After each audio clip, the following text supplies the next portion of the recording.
नमस्कार दोस्तों, हाल चाल भोजपुरी में आप सभी दोस्तों का एक बार फिर से स्वागत है। आपको बता दें, कल दिल्ली में खेसारी लाल यादव जी का 10 गाने का वीडियो शूटिंग हुआ, जिसमें से एक गाने का कुछ शूटिंग सोशल मीडिया पर वायरल हो रहा है, जो कि आप लोग देख सकते हैं। और ये नहीं बताया गया है कि कौन सा गाने का शूटिंग हुआ दिल्ली में, लेकिन केवल उसका शूटिंग का वीडियो वायरल किया गया है रील बनाकर, जो कि आप लोग देख सकते हैं। काफ़ी हाई लेवल का वीडियो शूट किया गया है। और एक बात और आप सभी को बता दूं, खेसारी लाल यादव जी का गाना दो घूंट वाला वीडियो रिलीज कर दिया गया है सारेगामा होम भोजपुरी से। आप सभी लोग जाइए और सुनिए, काफ़ी ज़बरदस्त उसका वीडियो शो क्वालिटी बनाया गया है। और खेसारी जी को एक अलग अंदाज में दिखाया गया है, दबंग लुक में दिखाया गया है। दो घूंट गाना का बोल है, अजीत मंडल जी इस गाने को लिखे हैं, SBR जी का म्यूजिक है।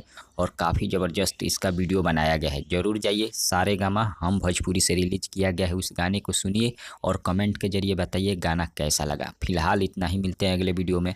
धन्यवाद।